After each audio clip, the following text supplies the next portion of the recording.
Today we're talking about game phases or stages. So Mike, what does that mean when a game has different phases or stages, and how does that change not only the creator and developer side, but also how players interact with your game? Yeah, well, when somebody designs a game or plays a game, they might refer to different periods of the game as being different phases, and you can break up a game into lots of different phases. But from a design aspect, there are basically 3 phases or stages to every single game: the early game, the mid game, and the late game. The early game is the opening moves, where a player decides what sort of direction they want to go in a game and starts to collect resources or make opening moves that will set them up for the rest of the game. The mid game is really where most of a game is played. You're set up, you have the resources, you have your pieces in position, and the late game is where you've basically achieved everything you want. You're in a really good position, you have a lot of resources, you're ready to basically face any sort of challenge. Sure.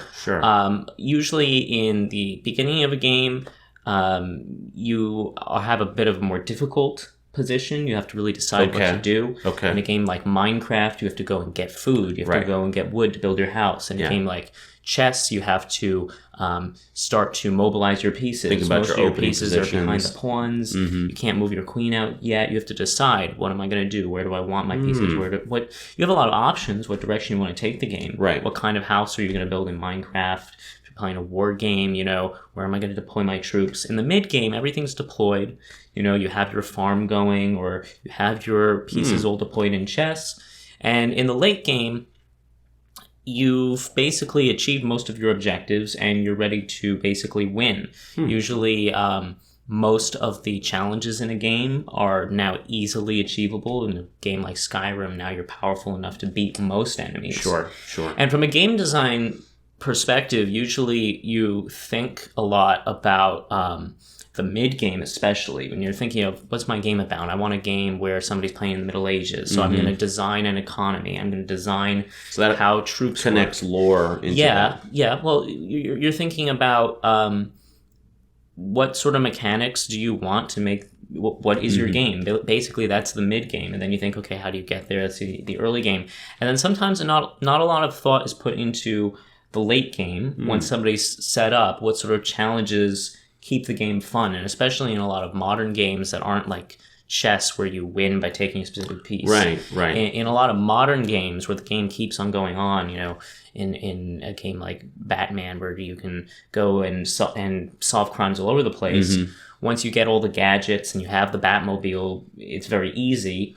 And there's a big challenge in modern games of trying to figure out how to keep the game challenging and fun. And keep playability on going. and longevity. Yeah, in the late game. And how do you make the boss fight not too easy, where, I've got this magical sword, now I can kill anybody. So we've been building up a big bad villain, the big antagonist, and now I can really kill him very easily. Because I'm all prepared. So there's a lot of thought you have to put into in the early game. How do you allow the player to collect everything and get into the position he needs for the mid game? The mid game is probably what you've put the most thought of. That's probably what you think of when you're thinking about it. Or how you want them to feel when they're playing. It's the immersion experience. And for the late game, it is necessary to think about, okay, how do we keep the end of the game exciting and challenging, and maybe even allow people to play the game. A lot of times there will be an additional boss or some sort of scaling. Right. To keep the game interesting. Well, I think this is really cool, because I like what you said about not a lot of people put thought into when they're designing and developing their game concepts into either of these phases, or especially the late game. Because, yes, if you built up an antagonist and you have this one major boss to fight at the end of the game, what happens after that? Is it additional downloadable content? Is there an infinite scaling factor? Whereas a game like Minecraft can go on forever.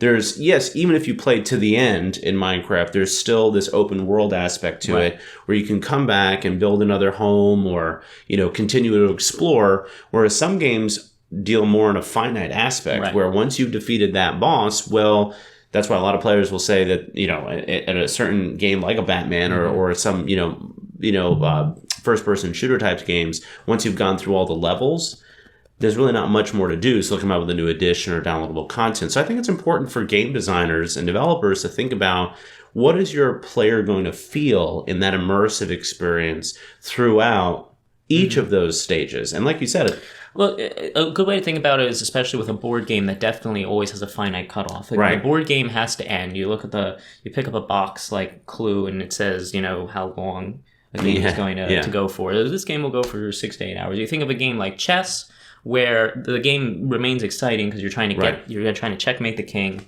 and then you think of a game like Monopoly, where one player ends up owning everything, and we're going to play for another hour while I slowly take away all your money. And it's not even fun for me. It's a little bit fun for me, but once you get to a certain point in Monopoly, there's a mid game where you have the early game where everybody's buying properties. Yeah, you have the mid game where everybody has an even number of properties because everybody goes around the board just as fast. And you have the end game where somebody finally got that Monopoly on board block. You landed on it. You gave him all the money. He mortgaged all your properties, and then there's a mopping up phase that can go on for a long time. And if you have a video game, you want to make sure that you don't have an hour of play that won't be fun because it's just the mopping up operation. Exactly. There's one concept here, and obviously I think we could probably make another video on this, but the idea of whether you're playing other players or you're playing the game or against kind of the, I don't want to say the AI of the game, because that's probably a little bit more intricate, but where are you in this world playing against world resources and the world itself in terms of lore, or are you really competing against other players? In a game like Monopoly, you're given a world to kind of build in, but you're really playing other players. There's dice involved. Games like a Batman or other first-person shooter, you're playing against AI-generated characters that are part of a storyline that you really can't work outside of that. So depending on what type of game you want to create, my favorite types of games are where they'll balance both of those. There's other players involved, but you're also kind of fighting the world a little bit or working within the world. And Minecraft is a great example of this, where you can have, a grief server and play against other, Minecraft players that want to bring grief in, but you're also really playing against Minecraft as an entity. Whether you still have to build things out of wood or stone in a new environment, it's always going to kind of scale itself to where you are inside the game. So game developers and designers should think about also whether they want to design a game that's played against other humans or people or players, or whether they're designing a game that you're within an environment and almost playing the game itself, where there's almost an unlimited scale of things you could do. Yeah, the advantage with including multiplayer in your game is that you have the ability to present to your players a more advanced antagonist than you could ever provide with AI. Sure. So if you have a game that's a war game, like a Total War game or Crusader Kings, a player can eventually just conquer the whole world. But if he's playing against another human being who's doing the same thing on the other end of the map, then they run into each other, and you have the perfect end game. Yeah, and you have a robust set of interactions that you wouldn't necessarily have if the computer was just programmed to do one specific set. And then you have the issue of trying to present content that will allow both of those players to continue enjoying their game. So there's still a lot of thought that has to be put into it, but you just have to make sure you think about all three phases of the game when you're creating your game. The early game, where you give all the resources and options to the player so that he can get started and then also take different directions. In chess, you can say, am I going to move out my knight first? I've got 8 different pawns I can move. And then you have your mid game, which you're thinking of, and then your end game, which... And this connects to one of our other videos on balancing, so you can check that one out here, about how you balance the development of each of these phases. You don't want to give too many resources at the beginning of the game, overpower players so they don't feel any challenge, but you also don't want to make it too difficult for them to even get started because they won't be interested in playing within your system. Yeah. And you give lots of options to the player to play the way that they want to as well. That's right. Yeah.